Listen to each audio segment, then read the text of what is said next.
Hey, what's up, everybody? This is Melyssa Ford, and you are tuned into Real Talk New York. All right, so you've been in the game for a minute. How do you think that things have changed from, when you first got your start in videos to where things are now for girls? The game has drastically changed. When I started doing music videos, they were, mini motion pictures. There was actually a storyline attached to videos for the most part. They had budgets that ranged from $600,000 to $2.4 million, which is unheard of in this day and age. Our, paychecks, if you were the lead girl, they were good. They were really, really good. They could sustain you for a good month and change.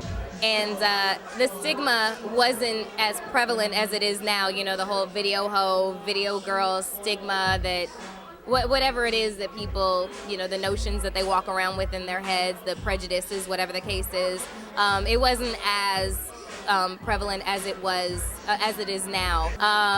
The budgets are like $30,000 for music videos, and I guess people's taste in music have kind of changed, not wanting to insult anybody, but music is kind of just about the harmony and the bass and the beat rather than, lyrical content. So it doesn't really leave room for a storyline in a music video. So it's not really it doesn't really provide the same opportunity that it once did for girls, using it as a stepping stone like I did. Now, having that video vixen past, did that act as an advantage or a disadvantage in terms of you furthering your career, with all the acting and television stuff that you do now? Was that something that helped you, or did it hurt you? Having the notoriety from doing music videos did both. It hurt and it helped in equal proportions. It helped because everybody knew my name. It helped to open some doors, but that's definitely not what kept it open. Definitely, if it opened the doors of curiosity, people kind of wanting to know a little bit. Oftentimes, it would be, men in a position to kind of change my circumstances, professionally speaking, and, with more of a personal interest in me. So this is where you see where it helps and it hurts. The reason why I was able to transcend from doing music videos and the covers of magazines into branding myself, creating products, going from that, leveraging the popularity of all that to television journalism, working with BET, with ESPN, with Stars in Black, and then also having roles in CW's The Game, Entourage, and the movies that I've made, is because I'm a very, very hard worker and I don't take anything for granted. So when it comes to acting, I've been in acting classes for years and study with a very respectable teacher and have a lot of other famous students in my classes. When it comes to photography, I learn who's the best in the business and make a direct effort to work with them. So whatever it is that I'm doing, I hone my craft and I pay respect to it as well. And the people who have, basically devoted their lives to it. I don't take anything for granted. I don't take anything at face value. I don't take anything really with a grain of salt. I take everything very, very seriously as it relates to, my professional life.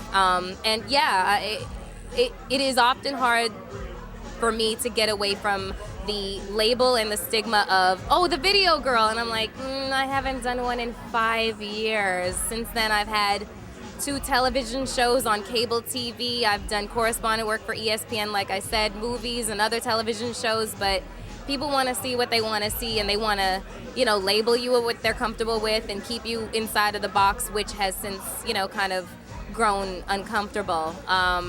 So that's the hurtful part, is that people aren't really willing to see, the talent that you have to offer and the voice that you have. They're not really willing to kind of give you the same opportunities to, show your growth and your maturity in this industry. You can't stay stagnant. That's the death of your career. That's the nail in your coffin. So it does hurt, and it does definitely help. I've been doing two things. I've been writing a screenplay, and I've also been working with the same creator/director that created Jim Jones' play to create one loosely based on my life in the industry. And we're going to be challenging a lot of concepts of beauty and the morality police. And it's going to be a really big deal, and we're really looking forward to it. And I've got a movie coming out in theaters in October. It's called Days of Wrath. And you know, you just You're doing your thing. I'm trying to work. It's a recession. You got to be creative these days. Well, I'm really proud of you. You said writing a screenplay. That's a really big deal. My goal is that this movie actually gets made, regardless of if I play, you know, a part in it.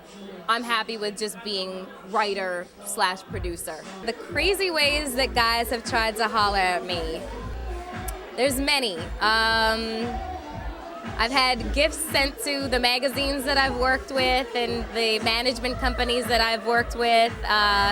Everything from homemade bikinis to collages of my whole career in photographs, to multi-page letters written every week, drawings, portraits, the whole nine. And of course I've heard every line in the book, but for all you guys wanting to figure out how to land a sexy woman, I can guarantee you, I was just having a conversation with my good friend Delicia, who's another Lady Hennessy, absolutely spectacularly gorgeous, and also Takara Jones, and we were all sitting there wondering why all three of us are single with no booze. It's because nobody ever approaches us in the way that they should approach us, and that is with just complete honesty and just confidence in yourself. Like, there's nothing sexier on the face of this earth than a man who truly loves himself and it exudes from within. Confidence is the only thing you need to wear